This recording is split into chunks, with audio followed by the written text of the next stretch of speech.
Today, we're going to dive into a pretty profound mystery from an ancient Sanskrit text, the Śrīmad Bhāgavatam Mahatmya. And what's wild is that it poses this riddle that feels, well, strangely relevant even thousands of years later. So the whole story kicks off with this impossible situation. A young, vibrant mother just weeping over her two sons who are ancient, withered, and barely even breathing. It's a scene that just doesn't make any sense, right? It defies nature, it defies logic, and it's the central question that's going to drive this whole story. Now, the person who's going to guide us through this whole thing is the celestial sage Narada. He's a famous figure in these texts, basically a cosmic traveler who journeys through different worlds. But on this particular trip across the earth, he finds the world is in a pretty bad state, a real state of decay. And it's in this troubled landscape that he stumbles upon our impossible scene. So this brings us to our first part, a sage's strange vision. As Narada's making his way through this corrupted world, he can't find peace anywhere. And then, on the banks of a river, he sees something that just stops him cold. This is what he sees: a beautiful young woman, clearly heartbroken, trying to take care of two elderly men who look like they're on death's door. And there are all these other women around her trying to console her, but nothing is working. Well, Narada, his curiosity piqued, has to go over and find out what's going on. All right, let's get to it. The weeping mother's riddle. The young woman sees this wise sage approaching, and she immediately starts begging for his help. And as she starts to explain her situation, man, the riddle only gets deeper. She tells him her name is Bhakti, which is a huge clue, because Bhakti means devotion. She explains that after traveling through this corrupt world, she herself had become weak and old. But then, when she arrived in the holy land of Vrindavan, a place that's all about the divine, she was miraculously restored. Boom, young again. But here's the kicker. The two old men, they're her sons. One is named jñāna, which means knowledge, and the other is vairāgya, which means detachment. So despite her own incredible recovery, they're still stuck in this decrepit, dying state. So you've got this absolutely bizarre contrast. The mother, devotion, is young and vibrant, but her sons, knowledge and detachment, are old and weak. It's a total reversal of the natural order of things, and this is the real heart of the mystery. And this is the question she hits Narada with, her voice just full of sorrow. She's basically saying, a mother is supposed to be old while her sons are young. Why is the opposite true for us? She's completely bewildered, and she's begging this wise sage for an explanation. Okay, so Narada listens, and using his mystic insight, he sees the bigger picture. He realizes her personal tragedy isn't really personal at all. It's actually a symptom of a much, much larger problem with the whole world. And Narada's diagnosis is pretty blunt. The world, he says, is in the grip of the Kali-yuga. You can think of it as a kind of spiritual dark age. He explains that this particular era just fundamentally changes how people behave and what they value, and it leads to this massive, widespread decay. He starts listing the symptoms he's seen on his travels. Truth and compassion, gone. People are greedy and dishonest. The truly good people are the ones suffering, while sacred practices have lost all their power. I mean, it is a bleak picture. The entire spiritual ecosystem of the world is collapsing. And this right here, this is the aha moment. Narada connects all the symptoms of this dark age directly back to the riddle of the weeping mother and her dying sons. So he explains that Bhakti, devotion, she was able to become young again, because even in a dark age, people can still feel devotion. It has this direct emotional appeal. So in a sacred place like Vrindavan, where devotional practices are still alive, she can be nourished and rejuvenated. But her sons, they're not so lucky. I mean, think about it. In an age of materialism and instant gratification, who has time for abstract knowledge or the difficult practice of detachment? Narada puts it perfectly. They have no takers.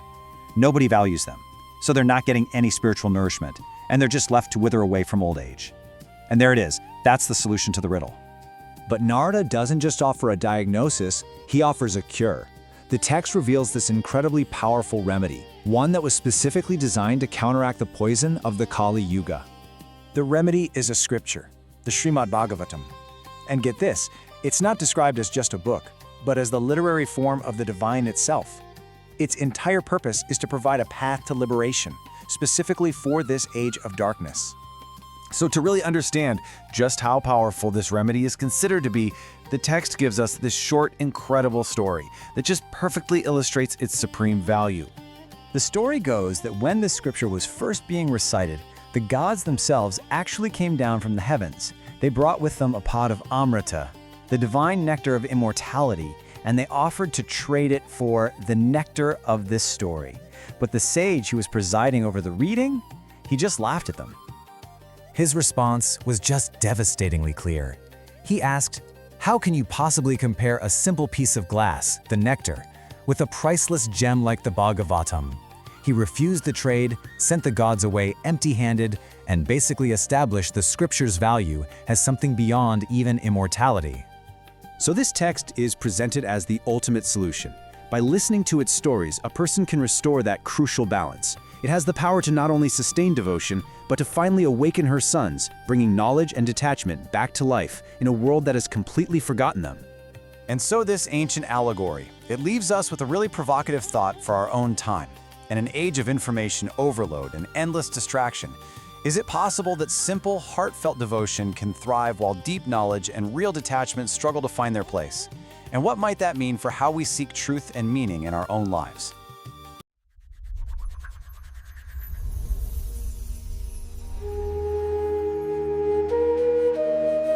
Welcome to the Deep Dive. Today we're taking a deep breath and plunging into an ancient text that, well, it's surprisingly offers one of the most accurate, if maybe deeply unsettling, diagnoses of our own chaotic modern age. We're pulling the core insights from the Śrīmad Bhāgavatam Mahatyam, specifically its opening conversation between two, renowned sages, Sutta and Shaunaka. And they're wrestling with a really fundamental question. When the world is just overwhelmed by spiritual and social chaos, what is the single most reliable way to find peace? And the text gives us this absolutely striking visual metaphor right at the heart of its argument. It's this gorgeous, youthful mother. She's the embodiment of devotion or bhakti, and she is found just weeping on the banks of a river. Right, and she's completely distressed. And why? Because her two sons, knowledge, jñāna, and detachment, vairāgya, are lying right beside her, and they are frail, elderly, and totally unconscious. It's an unforgettable image. It really defines the challenge of the current age, what the text calls the Kali-yuga. So our deep dive today is focused on unpacking this paradox. I mean, why are these traditional virtues of knowledge and attachment failing? Why are they asleep even as their mother, the driving force of devotion, remains so powerful and vibrant? And what does the text claim is the supreme antidote? So let's start with that initial, almost desperate query. The sage Shaunaka, he looks at the state of the world. It's a mess. It's a total mess. People consumed by suffering, becoming greedy, deceitful, asura-like is the term used. And he asks Sutta, what is the single most effective means, the best sadhana, to purify ourselves in this terrible, darkening age? And Sutta's answer is just so immediate. It's definitive. He points directly to the scripture we are discussing, the Śrīmad Bhāgavatam. Right. He calls it the ultimate tool, the one that destroys and I love this phrase, the fear of the snake mouth of time. That's incredible phrasing. Isn't it? It's just a beautiful way of saying it conquers the relentless, destructive march of chaos and time itself. And to back this up, to show why the scripture is so supreme, the sources give us this really incredible anecdote. It goes back to the sage Shukadeva reciting the story to King Parikshit. Right, and it's a moment of, almost cosmic hubris. The gods themselves, they descend from heaven, bringing with them a pot of sudha, their divine heavenly nectar. And they propose a trade. They actually try to bribe him. They do. They want to swap their physical nectar for the nectar of the Bhagavata story, the Katha Sudam. The text even calls them out on it, describing them as being very cunning and self-interested in their works, Vikarya Kushala Sutta. That's so interesting. Why do you think the text needed to point that out, that the gods were being opportunistic here? I think it's to elevate the scripture above even celestial authority. I mean, the gods are powerful, but here they're shown as being motivated by a selfish desire. They want the story's internal benefit without putting in the work. And Shukadeva sees right through it. Instantly. He rejects their offer. He laughs at them. That's the real mic drop moment. He completely refused the trade and declared that the sacred story was infinitely superior. He essentially said, your heavenly nectar is like glass, but this story, this is a great gem. It's such a bold rejection of material pleasure, even celestial pleasure, and this moment, this defiance, It really solidifies the scripture's unique status. The text claims the creator, Brahma, watched this whole thing. That was astounding. Completely astonished. He then metaphorically weighed every spiritual discipline, all the penances, all the paths of knowledge, and found the Bhagavata outweighed them all. That's why it's considered the literary form of the Lord for this age, for the Kali-yuga. So we have this powerful claim of supremacy. And practically speaking, Sutta explains that the simple act of just hearing it recited over 7 days of Saptaha is enough to grant liberation. It's presented as the ultimate shortcut. The efficient path, yeah. But before we get to the solution, we have to really understand the problem. And this takes us into the narrative of the sage Narada. He's traveling the entire earth, visiting all the places you'd think of as centers of spiritual gravity. Pushkara, Kashi, Kurukshetra. All the greatest holy sites. But despite visiting every single sanctified spot, he can't find mental peace or sharma. He just finds the world to be thoroughly rotten. And his diagnosis of the Kali-yuga is it's a chilling inventory of decay. And it's not just a general feeling of things being bad, it's specific. Very specific. The 5 core virtues are absent. Truth, austerity, purity, compassion, charity. People are deceitful, they're lazy, afflicted. But what really stands out is the societal breakdown. Yes, the social symptoms are so vivid, the sources describe wives ruling the home and the brother-in-law becoming the main advisor. Which is meant to signal this deep reversal of the moral order, where attachments have just completely inverted traditional duties. And the cruelest detail, I think, is people selling their own daughters for profit. It just shows that the root sickness isn't just spiritual apathy, it's greed. Greed is driving every single decision. And the physical spiritual landscape mirrors this. The temples, the riverbanks, they're all corrupted or ruined, and even the higher paths. The rigorous ones. Yeah, the practices of yoga, severe penance, they are said to be burned away by the forest fire of Kali. That really resonates with our modern experience, doesn't it? I mean, with the information overload, the constant distraction, the text is basically arguing that the environment of chaos itself has made these demanding practices almost impossible for most people.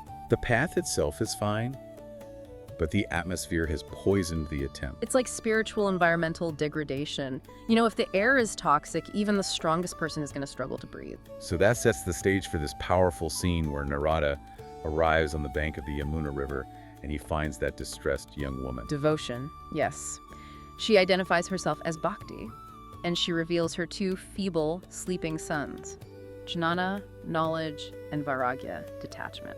But this is where the contradiction really comes to the surface, because she tells him her own story.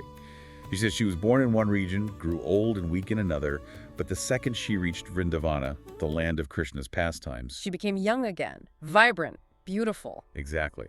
So she is eternal and renewed, but her sons are still exhausted and unconscious. It's a huge paradox.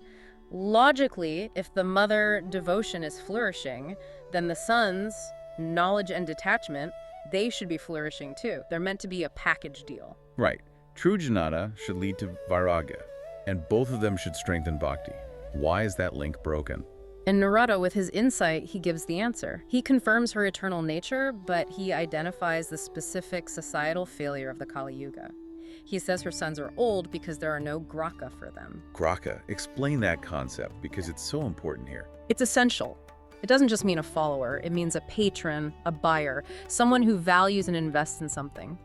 Narada is saying that in this age, people are so blinded by attachment and uragandhai that they have absolutely no interest in profound, challenging knowledge or the difficult process of detachment. So in other words, there's just no market demand for deep introspection or self-control. One.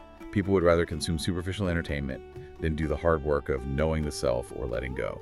So knowledge and detachment are just sleeping because the world stopped asking for them. That's devastating. It is. And that leads Bhakti to ask this really critical, almost political question.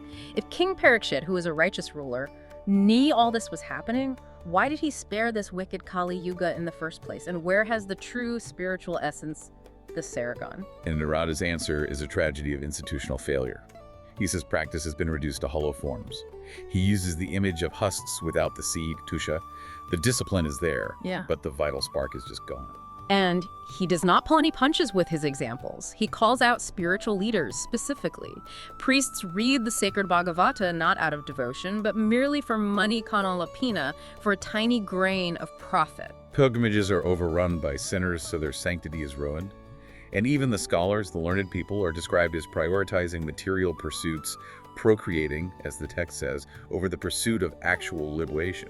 So all spiritual effort is hollowed out by greed and hypocrisy. It's a harsh diagnosis. Profound knowledge, difficult self-control, they failed. Even the religious practitioners are corrupt. But this sets up the massive pivot. The ultimate justification for why King Parikshit made that choice. The aha moment, yeah. Why did the king spare this age of chaos? And the reason is, Because Kali-yuga, for all its problems, has one unique, incredible saving grace. Narada reveals that the vast result you get from the most intense austerity, the most difficult yoga, the deepest contemplation, all of that is attained perfectly in Kali-yuga merely by singing Krishna's praises. Keshava Kirtana. wait, so the king didn't spare Kali-yuga because he was weak. He spared it as an act of profound compassion. Exactly. For future generations. He knew the traditional, difficult routes would fail. But this hyper-efficient, simple path of devotion through singing that would remain available to everyone. It's the ultimate democratic shortcut. The ultimate democratization of spirituality. Since knowledge and detachment are inaccessible or just unwanted, the focus shifts entirely to devotion, and it's expressed through the simplest act of heartfelt sound and praise. The failure of the complex path is negated by the power of the simple heart. So if we synthesize all of this, the text is presenting a pretty grim reality, the decay of these complex practices, but it's offering a radical, simple solution. It's telling us the problem isn't the lack of access to truth, but the loss of essence within the complex forms we build around it. It's such a powerful validation of simplicity. While all the institutions and the difficult forms of spirituality might become these hollow husks, the immediate potent force of simple, pure devotion that remains available. It's effective. It cuts right through the chaos of the age. So this text, it really forces you to look inward. If, in an age of such overwhelming distraction and complexity, the simplest act of heartfelt devotion is to declare the most powerful force, we have to ask you, what essential things are you currently overcomplicating in your own modern pursuit of knowledge, peace, and spiritual truth?